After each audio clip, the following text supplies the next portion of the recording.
ito mga kapatid, habang nakaupo ka, mag-e-enjoy ka sa presensya ng Panginoon. Hallelujah, hallelujah. In Hebrews chapter 13 verse 8, Jesus Christ the same, yesterday, today, and forever.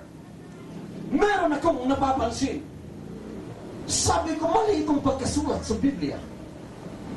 Dapat Jesus Christ the same yesterday, today, and tomorrow. Di ba? Bakit hindi tomorrow ang nakalagay? Jesus Christ the same yesterday, today, and forever. Mapalad tayo mga kapatid sapagkat ang Panginoong Kristo na ating pinaglingkuran, siya ang Panginoon na magpakailanman, walang hanggan, hallelujah, walang katapusan. Siya ang taong namatay, ngunit muling nabuhay, hallelujah. Ito yung natanggap natin na nananahan sa ating puso. Kung magulo ang landas mo noon, ngayon ay payapa na. It's because of Jesus. Everybody say praise the Lord. Praise the Lord. Pupunta ka sa tindahan mga kapatid, may nakalagay doon, walang utang ngayon, bukas na. O di ba? Babalik ka kinabukasan sa tindahan, pagdating mo doon, nakalagay pa rin, walang utang ngayon, bukas na. Uutang ka ba? Malinaw, isasabihin ng tendera sa'yo. Hindi mo ba nakita yung sign dyan? Walang utang ngayon, bukas na. Bakit sinabi ng Panginoong Kristo, Jesus Christ ni Pablo, the same yesterday, today, and forever, walang tomorrow? Bakit?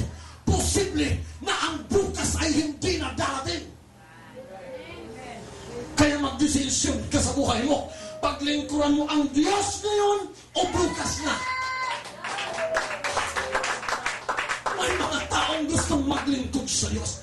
Hihilain mo papunta sa simbahan. Halika, punta tayo sa simbahan. Bukas na. Saka na.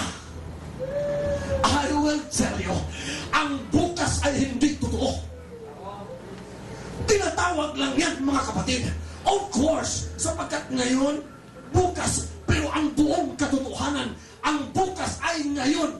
Every day, ngayon, kaya kung maglingkod tayo sa Panginoon, walang pabukas-bukas. Ngayon, kung tutulong ka sa gawain, ngayon na, huwag mong mag-promise na pastor, bukas na, maaaring ang bukas mo ay hindi na darating. Kailan mo ba ako sagutin? Bukas na. Alam niyo ba maraming nagsisisi mga babaeng magaganda? Bakit? Sapagkat yung nanliligaw yung crush nila, pakipot pa, bukas na lang, Brad.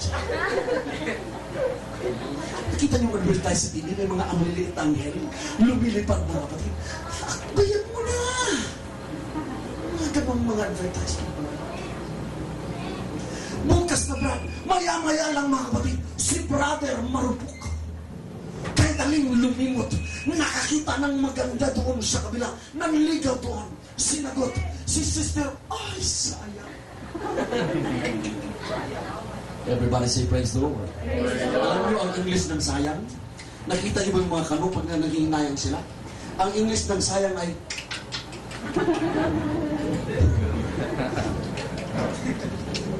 pag ang bukas mo ay hindi na darating. Alam niyo ba nung namatay si Moses mga kapatid? Hallelujah! Ang sabi ng Biblia, pumunta doon si Gabriel. Kunin niya ang katawan ni Moses, pero pumunta rin ang demonyo. Alam ng demonyo si Moses ay lingkod ng Panginoon, pero gusto niyang kunin din ang katawan ni Moses.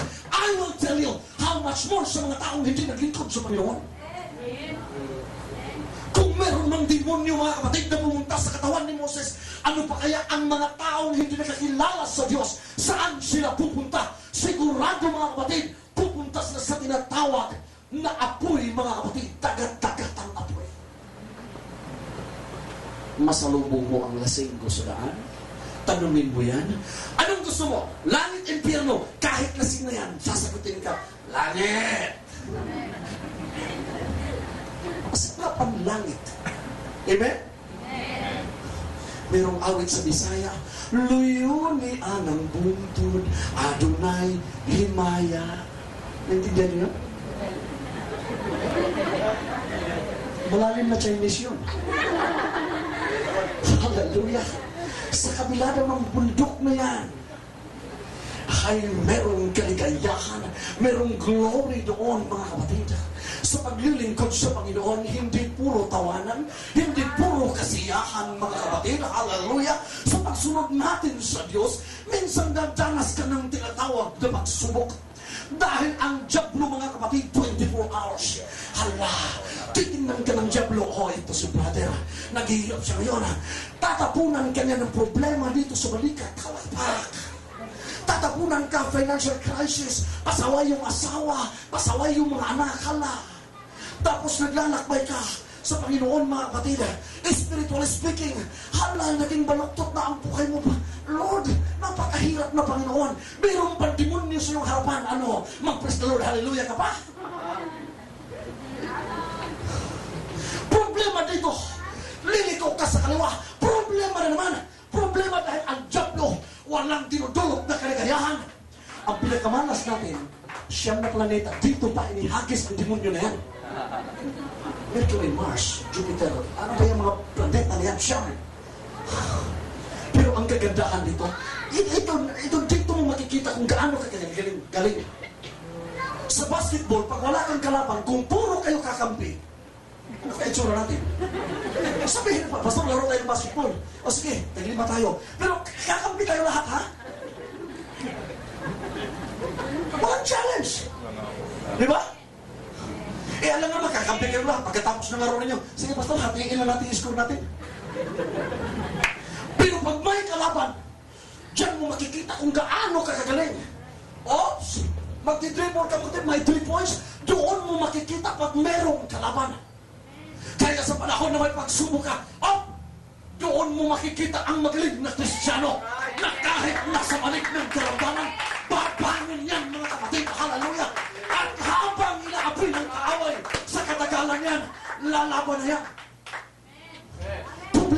Problema. Nakita niyo yung asawa ni Ted Payon? Alam natin ang nangyari sa asawa ni Ted Payon. Because this is the playing ground of Satan. Paglalaroan ng diablo, pinakita ang kanilang mansyon. Wow! Mayaman! What is Ted Payon? Ang laki ng sahod niya. Pero bakit dumating sa point na nagpatawakal ang kanyang asawa? Dahil pinaglaruan ng diablo. Ang mundo kasi ganito. Ang akala nila pag marami kang pera, successful ka. Hindi po totoo yan. Who is John Lennon? The intelligent composer in the world. Siya ang nag-compose. I don't believe in God. I don't believe in Jesus. I don't believe in Buddha. I believe in me. Yan yung sinabi ng diablo sa Biblia. Ako. Puro na lang ako. Nakita niyo si Freddie Mercury nang umawit ng We are the champion, my friend. Namatay, my age. Hinahangaan, matalino, tiningala. Alam niyo yung tuntong na yan? Nirvana, si Kurt Cobain. Isang araw natagpuan, mga kapatid, sa CR, patay. Magtataka ka, sasakyan meron. Pera meron. Sikat, oh my God, kilala. Bakit minsan matatagpuan ang tao doon?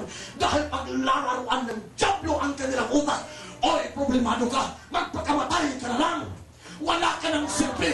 But I will tell you, ang mga Kristiyano kapag matipid, problema dito, problema. Alam natin kung saan tayo. Malawak ang kalalban. May Diyos tayo. Doon siya nakatila na kailanman isusumbong natin sa Ama.